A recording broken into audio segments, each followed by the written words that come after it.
Hello guys, welcome back to the channel. In today's video I'm going to share about my IELTS examination experience.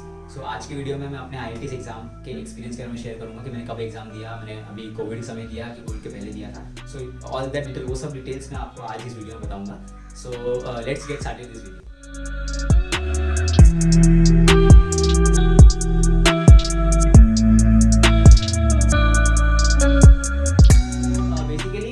मैंने IELTS British council के under दिया था और मैंने IELTS academics दिया था. जब भी आप कोई अब्रॉड स्टडीज़ के लिए अप्लाई करते हो या आपको बाहर MSc या फिर PG या कोई भी एजुकेशन पर्पज़ के लिए जाना है तो आपको IELTS का एकेडमिक देना होता है. तो मैंने IELTS एकेडमिक दिया था और ब्रिटिश काउंसिल के अंडर दिया था. सो नाउ जब आप एकेडमिक सिलेक्ट करते हो उसके बाद आपके पास दो ऑप्शन होते हैं कि आप या तो दो मीडियम्स में आप दे सकते हो, या तो आप पेन पेपर बेस दे सकते हो या तो आप कंप्यूटर बेस दे सकते हो. तो मैंने पेन पेपर बेस दिया था जिसमें आप रिटन पेपर होता है और कंप्यूटर बेस पे आपको कंप्यूटर में टाइप करना होता है जो भी आपका लिसनिंग, राइटिंग और ये होगा, रीडिंग होगा.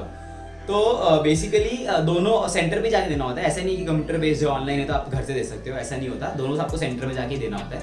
तो जैसे ही मैंने अपना एकेडमिक सेक्शन में एकेडमिक सिलेक्ट किया, उसके बाद मैंने pen paper base medium select किया. उसके बाद मेरे को पेमेंट का सेक्शन मिला. तो पेमेंट के सेक्शन में बेसिकली क्या होता है कि आप पेमेंट आप सिर्फ इंटरनेशनल कार्ड से ही कर सकते हो. जैसे कि आप या फॉरेन कार्ड से कर सकते हो या आप क्रेडिट कार्ड से कर सकते हो या वीज़ा कार्ड से कर सकते हो. तो इसमें एक ग्लिच मतलब एक प्रॉब्लम होता है हमेशा कि जब भी आप पेमेंट करते हो तो याद रखना कोई नॉर्मल सिंपल डेबिट कार्ड से पेमेंट नहीं होगा आपका. ब्रिटिश काउंसिल में तो ऐसे ही होता है कि आप नॉर्मल डेबिट कार्ड से पेमेंट नहीं होगा आपका.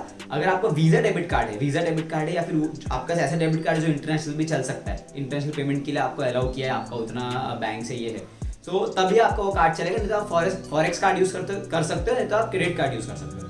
तो अब मेरे टाइम पे क्या हुआ था कि मैंने डेबिट कार्ड यूज़ किया. मुझे पता नहीं था कि आप मतलब क्या बोलते हैं इंटरनेशनल जो कार्ड चलता है वही कार्ड यूज़ कर सकते हो. तो मेरे टाइम पे प्रॉब्लम यही हुआ कि जब मैंने पेमेंट किया तो डिडक्ट हो गया, लेकिन फिर मुझे कोई मैसेज ही नहीं आया कि मेरा पेमेंट हो चुका है. जैसे आपका पेमेंट हो जाता है ना, उसके बाद आपको एक ब्रिटिश काउंसिल से ये आता है, ईमेल आता है, प्लस आपको एक मैसेज भी आता है कि आपका स्लॉट बुक हो चुका है and on this date your exam would be conducted. तो मेरे को ऐसा कुछ मैसेज ही नहीं आया. तो फिर मैंने 24 आवर्स तक वेट किया कि मतलब शायद कुछ रिवर्ट आए या फिर मेरा पैसा वापस आ जाए. तो बेसिकली तो ऐसा कुछ हुआ नहीं. फिर अगले दिन मेरे को पैसा रिटर्न आ गया था. फिर मुझे पता चला, मैंने अपने काउंसलर को पूछा तो मेरे को पता चला कि हम कोई क्रेडिट कार्ड से या फिर जो कार्ड इंटरनेशनली चलता है उसी को यूज़ करके पेमेंट कर सकते हैं. तो फिर बाद में मेरे पास एक कार्ड था ICICI बैंक का, तो जो कि इंटरनेशनली भी यूज़ हो सकता है. मैंने वो कार्ड से उसमें मनी ट्रांसफ़र किया और वो कार्ड से पेमेंट किया. तो अब इसमें क्या होता है ना कि ध्यान रखना कि जब भी आप ब्रिटिश काउंसिल में पेमेंट करते हो ना एग्जाम के लिए, तो आपको कोई OTP कुछ नहीं आता है. सिर्फ आप कार्ड डिटेल डालोगे और ऑटोमेटिकली तभी आप प्रोसीड करोगे और तभी आपका अमाउंट कट जाएगा. तो ऐसा नहीं करना कि आपको OTP नहीं आया या फिर आपको वो पेज ही नहीं आया OTP का, ऐसा आपको लग रहा है और आपने एक और बार पेमेंट किया फिर रीट्राई किया तो आपको 2 बार अमाउंट कट जाएगा. 2 बार कट जाएगा तो फिर आपको वो रिवर्ट आ जाता है सेकंड टाइम, लेकिन फिर आपको वापस फोन करके फिर वो इशू हो जाता है. मतलब तो वो बेटर है कि आप एक बार पेमेंट करो और 5 मिनट के रुको. मतलब 5 मिनट के अंदर ही आपको उनका नोटिफिकेशन और मैसेज सब कुछ आ जाएगा कि पेमेंट कंप्लीट हो चुका है and then you will get the details कि आपका ये दिन एग्जाम होने वाला है. अब जब पेमेंट होने के बाद आपको सिर्फ इतना डिटेल आएगा कि कौन से दिन आपका एग्जाम है एंड कौन से टाइमिंग के लिए आपने एग्जाम स्लॉट बुक किया. ठीक है. तो उसके बाद फिर एग्जाम के 2-3 दिन पहले आपको प्रॉपर वेन्यू आता है कि आपका एग्जाम कहाँ पे होगा, कितने बजे होगा. और आपको पता होगा कि जब आपका IELTS एग्जाम होता है वो 2 पार्ट में होता है. एक लिसनिंग, रीडिंग और राइटिंग एक सेक्शन होता है और एक स्पीकिंग सेक्शन होता है. तो स्पीकिंग अलग दिन होता है और लिसनिंग, रीडिंग और राइटिंग ये एक दिन होता है. ठीक है. तो उसमें अब ये मेरा कैसा था कि लिसनिंग, रीडिंग और राइटिंग मेरा चेंबूर में सेंटर लगा था क्योंकि मैंने मुंबई सेंटर सिलेक्ट किया था. तो मुंबई में मेरे को चेंबूर में लगा था क्योंकि मेरे को थाने में मतलब एक्चुअली मेरे घर से नज़दीक थाने है बट थाने मिल नहीं रहा था क्योंकि तभी थाने में पेन पेपर बेस नहीं शुरू था क्योंकि लॉकडाउन था. तो मैंने अपना एग्जाम जैन में दिया, जैन 2021 में. तो मेरे को थाने सेंटर नहीं मिला तो मैंने फिर बॉम्बे सिलेक्ट किया. तो बॉम्बे में मेरे को चेंबूर सेंटर लगा था. 9 जैन को मेरा एग्जाम था 2021.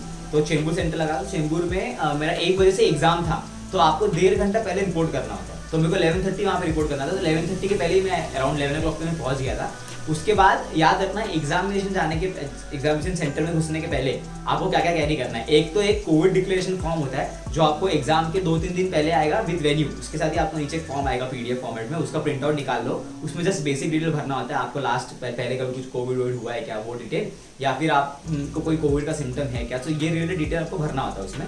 तो सेल्फ डिक्लेरेशन फॉर्म है बस। दूसरा आपको अपना ओरिजिनल पासपोर्ट कैरी करना है, और ओरिजिनल पासपोर्ट का फ्रंट पेज और लास्ट पेज, मतलब फर्स्ट पेज और लास्ट पेज, ये 2 पेज जहाँ पे आपके डिटेल्स लिखे होते हैं उनका कलर जेरोक्स लेके आना है। याद रखना कलर जेरोक्स। मैं जब सेंटर में गया था बहुत लोगों ने ब्लैक एंड व्हाइट जेरोक्स लाया था, ब्लैक एंड व्हाइट जेरोक्स नहीं चलता है। उनको एग्जाम में बैठने दिया था, लेकिन उनको बोला कि एग्जाम के बाद आपको वापस आके तभी उस दिन ही आपको प्रिंट जेरोक्स लेके आना है और आपको कलर जेरोक्स लेके आके सबमिट करना है। तो ये चीज़ याद रखना कि आपको क्या बोलते हैं कलर जेरोक्स ही चलेगा वहाँ पे, ब्लैक एंड व्हाइट जेरोक्स नहीं चलेगा, तो कलर जेरोक्स ही लेके जाना, ठीक है। अब उसके बाद आफ्टर दिस बेसिकली ये हुआ कि 11:30 बजे मैं 11 बजे पहुंच गया था मैं, तो उन लोग ने अच्छे सोशल डिस्टेंसिंग एवरीथिंग फॉलो रखा था, काफ़ी अच्छा प्रीमियम हॉल था, मतलब एयर कंडीशनिंग एंड ऑल सब कुछ अच्छे से था वहाँ पे, तो कुछ प्रॉब्लम नहीं था, और सबको काफ़ी डिस्टेंस में बिठाया था मतलब।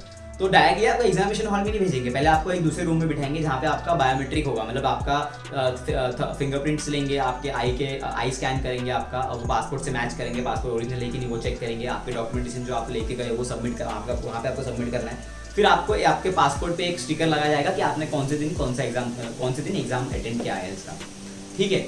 अब ये पासपोर्ट लेके फिर आपके प्रोसेस बनने के बाद आपको फिर मेन एग्जामिनेशन हॉल में भेजेंगे, जस्ट हाफ एन आवर पहले आपको मेन एग्जामिनेशन हॉल में भेजेंगे। और याद रखना जैसे कि मेरा 1 बजे एग्जाम था, उससे 11:30 बजे बुलाया था, और 12:15 को क्लोज हो जाता है, 12:15 के बाद आपको एंटर होने नहीं देंगे हम लोग, तो until unless you have some valid reason, very strong and valid reason.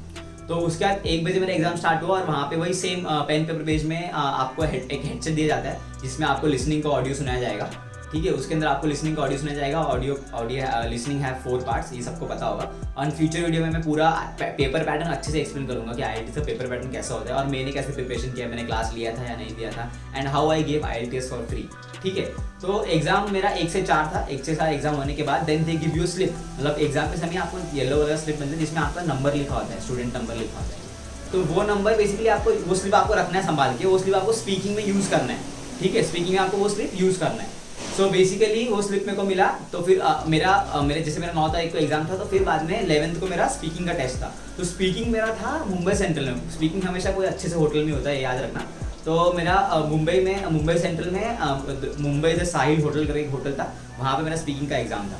तो स्पीकिंग 20 मिनट्स का होता है, तो वहाँ पे आपको 40-45 मिनट्स पहले से रिपोर्ट करना होता है, और देन आप मोबाइल वगैरह कुछ लेके नहीं आ सकते, मतलब स्पीकिंग के रूप में आपको सब सबमिट करना पड़ेगा बाहर, देन यू कैन गो। फिर आपका स्पीकिंग का टेस्ट होगा, स्पीकिंग के टेस्ट में भी मैम काफ़ी अच्छी थी, so they are very friendly and they are very cooperative, मतलब ब्रिटिश काउंसिल का प्रोसेस एकदम सिस्टमेटिक और एकदम स्मूथ था, कुछ भी मुझे प्रॉब्लम नहीं हुआ। And obviously they are charging you 14,000, so मतलब स्मूथ तो होना ही चाहिए। तो ये सब this was my experience like mainly, जो भी मेरा एक्सपीरियंस था, so it was very smooth. And कुछ कोविड का मतलब कुछ सीन नहीं होता है, क्योंकि सब मतलब लोग proper social distancing everything maintain रखते हैं, और प्रॉपर हाइजीन मेंटेन रखते हैं, they give you sanitiser, 12 sanitiser देते रहते हैं हम लोग। और एक और चीज़ मैं बोलूँगा कि मैंने पेन पेपर पेज में ना पेंसिल यूज़ किया था, तो आप लोग ये गलती मत करना, पेंसिल बिल्कुल मत यूज़ करना, आप लोग सिर्फ ब्लैक पेन ही यूज़ करना, ब्लू पेन नहीं चलता है, ब्लैक पेन ही यूज़ करना। क्योंकि क्या होता है ना, जब आप राइटिंग शुरू करते हो, राइटिंग पार्ट शुरू करते हो, उसमें आपका 2 होता है ना, ऐसे होता है और एक समरी राइटिंग होता है। तो ऐसे में और समरी राइटिंग लिखते थे कैसा, प्लस इतना टाइम नहीं होता कि हम बार बार पेंसिल को शार्प करें एंड देन कंटिन्यू करें लिखना। तो मैंने क्या किया था, मैं ज़्यादा टाइम मैंने शार्प ही नहीं किया, मैं बात सिर्फ मतलब फटाफट कंप्लीट करने के लिए जल्दी लिख रहा था। तो उससे क्या होता है, पेंसिल आपका लाइट होते आता है, फिर आपका मतलब स्क्रिबल मतलब हैंडराइटिंग भी खराब हो जाती है और दिखता भी नहीं उतना अच्छे से, क्योंकि आपको पता होगा आपका आंसर शीट जो है वो स्कैन होता है। तो स्कैन में अगर आपने अच्छे से नहीं लिखा है, तो आपका पेंसिल से जो आपने लिखा है अगर वो ज़्यादा लाइट है तो वो स्कैनिंग में दिखेगा ही नहीं। So maybe that was the reason कि मेरे को थोड़ा सा कम मिला IELTS में। तो I am telling you now कि IELTS में मेरे को 7.5 बैंड स्कोर आया, तो उसमें सबसे कम मेरे को इसमें ही था, राइटिंग में ही था। तो फिर तो ये गलती मत करना, आप ब्लैक पेन से लिखना, तो फिर उससे क्या होगा, आपको शार्प वर्क करने का टेंशन नहीं होगा और आपका राइटिंग क्लियरली दिखेगा भी जब स्कैन होगा तब। Was it. Thank you so much for watching. Stay fit, stay healthy and always keep smiling and take care, क्योंकि बहुत ज़्यादा कोविड बढ़ रहा है।